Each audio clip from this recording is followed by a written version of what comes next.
Qu'est-ce que l'option cinéma audiovisuel?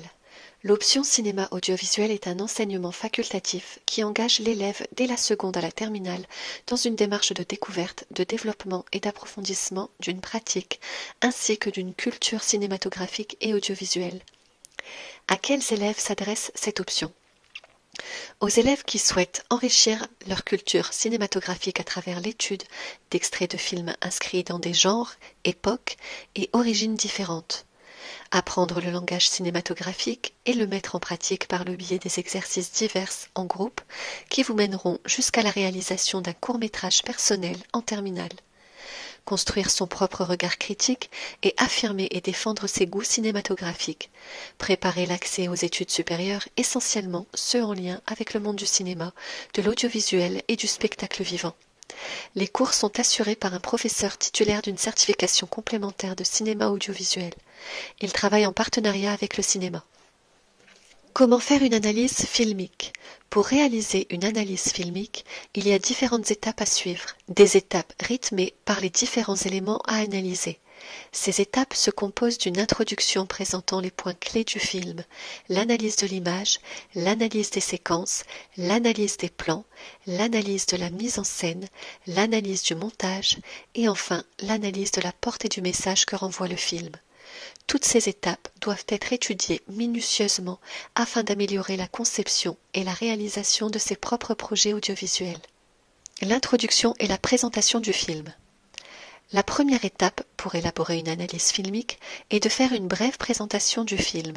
Cette présentation comporte différents éléments tels que le titre du film, les noms du réalisateur, du scénariste, du producteur et éventuellement des acteurs, le contexte historique et ou social du film, le genre et la nationalité du film, et enfin la date de sortie et les critiques du public. Si l'analyse filmique se fait sur une scène en particulier, il faut alors situer cette scène en indiquant le lieu où se déroule l'action, le contexte, sa position dans le film et la description des personnages ainsi que leurs relations entre eux. Analyser les séquences. Après avoir introduit le film dans sa globalité, arrive ensuite l'analyse d'une ou plusieurs séquences du film. L'analyse filmique se fait séquence par séquence.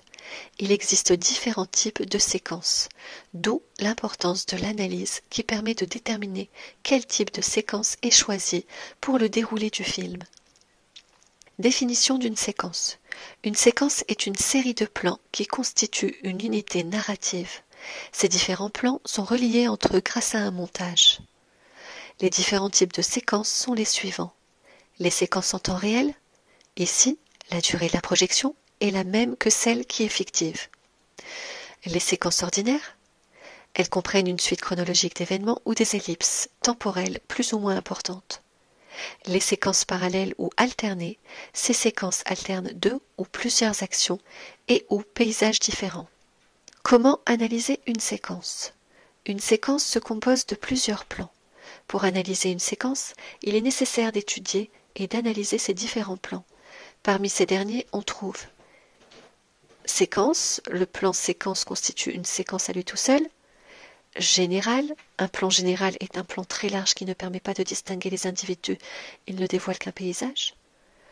D'ensemble, le plan d'ensemble représente un décor dans lequel un personnage évolue. Américain, le plan américain est un plan rapproché qui cadre le ou les personnages de la tête jusqu'en haut des cuisses. Rapproché, plus étroit, le plan rapproché cadre un personnage de la tête à la poitrine ou la taille. Gros plan, il cadre une seule partie du corps. Très gros plan, ce plan cadre un détail du corps. L'analyse de la séquence consiste à repérer les différents plans utilisés, à interpréter les effets visuels et à déterminer les raisons du type de séquence choisie. L'analyse des plans. Après avoir décrit la séquence choisie et déterminé quels plans sont présents dans cette séquence, il est nécessaire de faire l'analyse de ces différents plans. Qu'est-ce qu'un plan? Un plan se compose d'un ensemble d'images superposées ou juxtaposées qui se suivent. Il est constitué d'une seule prise de vue. Ainsi, la succession de plans constitue différentes prises de vue qui forment une scène. Comment analyser un plan? Il est important de détecter et de lister les différents plans utilisés. S'agit-il de plans d'ensemble, de plans américains, de plans rapprochés? Une fois les plans déterminés, il est essentiel de parler des prises de vue utilisées. Il existe un certain nombre de prises de vue qui permettent de présenter une scène sous des angles totalement différents. Parmi celles-ci, on retrouve vue fixe, panoramique verticale ou horizontale, un travelling avant ou arrière, un travelling vertical, entre parenthèses montant-descendant, un zoom, un mouvement de grue, une caméra épaule, un mouvement fluide. Les prises de vue sont donc importantes dans l'analyse, tout comme le positionnement de la caméra qui peut être en plongée, en contre-plongée ou neutre. Aussi, le cadrage des personnages est un élément à prendre en compte. Leur position par rapport à la caméra peut être de face, de dos, de trois quarts, de profil ou encore en mode regard caméra. L'analyse sémiologique d'une image. L'analyse sémiologique d'une image s'articule en 3 points essentiels. Le premier point consiste à faire une description de l'image en utilisant des termes adéquats. Il s'agit ici de pouvoir décrire et analyser le visuel selon les points suivants. Le cadre, il permet de délimiter les limites de l'image et définit ainsi le format. Le format de l'image est déterminé par les dimensions du cadre, entre parenthèses largeur et hauteur. Il existe le format carré, entre parenthèses 1, 2.33, fermez la parenthèse. Le format panoramique, entre parenthèses 1, 2.85, fermez la parenthèse. Ou le format cinémascope, entre parenthèses 2, 2.35, fermez la parenthèse. Le champ correspond à l'image vue par le spectateur. Le hors-champ n'est pas visible pour le spectateur, mais demeure présent. Il se présente sous 2 formes différentes. L'empreinte qui correspond au mouvement de l'extérieur vers l'intérieur, et l'adresse qui désigne une manifestation du dedans vers le dehors comme un regard, un doigt pointé, un appel, etc. Le deuxième élément d'analyse est la mise en contexte. Ce point met en avant le contexte de l'image à la fois au niveau artistique, mais aussi technique. Cette phase met en avant la lumière et l'éclairage, les couleurs, les personnages ou les éléments visibles et leurs mouvements, etc. Le troisième point consiste à interpréter et à faire une critique de l'image grâce aux différents éléments récoltés durant les 2 étapes précédentes. Elle permet de déceler précisément la signification de cette image dans son contexte. L'analyse de la mise en scène. La mise en scène comprend tous les éléments narratifs et ne prend pas en compte tous les éléments techniques, tels que le son ou la musique. Les éléments qui constituent la mise en scène traitent des personnages, des décors ou encore de l'ambiance visuelle. Cette ambiance se crée grâce au choix de l'éclairage, des couleurs et des décors. Les couleurs. Quelles sont les couleurs utilisées? Y a-t-il des contrastes, des couleurs dominantes? L'éclairage. La lumière. Quels effets apporte la lumière? Quelle est son exposition? Est-elle réelle ou non? Présente-t-elle des contrastes? La lumière varie-t-elle ou demeure-t-elle constante? Les décors. Analyse des différents éléments qui constituent le décor. Sont-ils réels ou artificiels? Ont-ils un lien entre eux? Quelle est leur position dans le champ et quelle influence ont-ils? Le montage. Le montage consiste à organiser le récit filmique en assemblant les différents plans.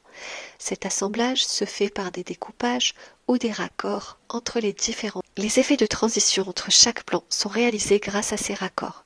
Il existe différents raccords en fonction de l'action que l'on souhaite refléter, entre parenthèses, raccord sur le regard, raccord sur le mouvement, raccord dans l'axe, etc. Fermez la parenthèse.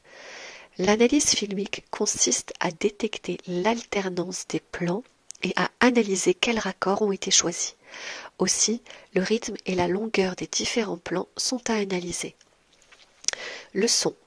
La bande son d'un film se compose des voix, des bruitages, des fonds sonores et de la musique. Pour l'analyse filmique, il est essentiel de recenser quel type de son compose chaque plan et chaque scène. Le son in deux points, la provenance du son est visible dans le champ. Le son off, deux points, la source du son est extérieure à l'espace du récit, entre parenthèses, voix off ou musique, fermez la parenthèse. Le son hors champ, deux points, l'origine de ce son n'est pas visible, mais il appartient à l'univers du récit, entre parenthèses, le son d'une machine ou d'un véhicule par exemple, fermez la parenthèse. Il est utile de déterminer ces différents types de sons. Présents et expliquer leurs fonctions. Le choix des musiques, le moment où elles sont diffusées sont également des éléments clés à l'analyse du son. La musique peut avoir plusieurs effets sur scène.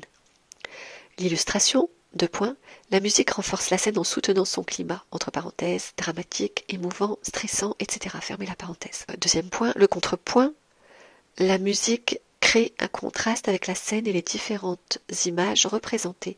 Cela peut renforcer le sens et la signification ou à l'inverse créer un décalage afin de détourner le sens initial.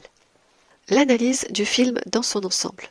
La dernière étape de l'analyse filmique est l'analyse de l'œuvre dans sa globalité. L'idée est de définir si l'ensemble des éléments analysés retranscrivent les enjeux du schéma narratif et en quoi ils les retranscrivent. Ce point doit répondre également à la question de savoir ce que vaut la portée du film et de son succès ou à l'inverse de son manque de notoriété selon les cas. Cette partie de l'analyse peut intégrer une ou deux comparaisons avec des films du même genre pour appuyer davantage son analyse. Si le film s'inscrit dans un mouvement en particulier ou s'il fait preuve d'innovation, c'est également le moment d'aborder ces sujets.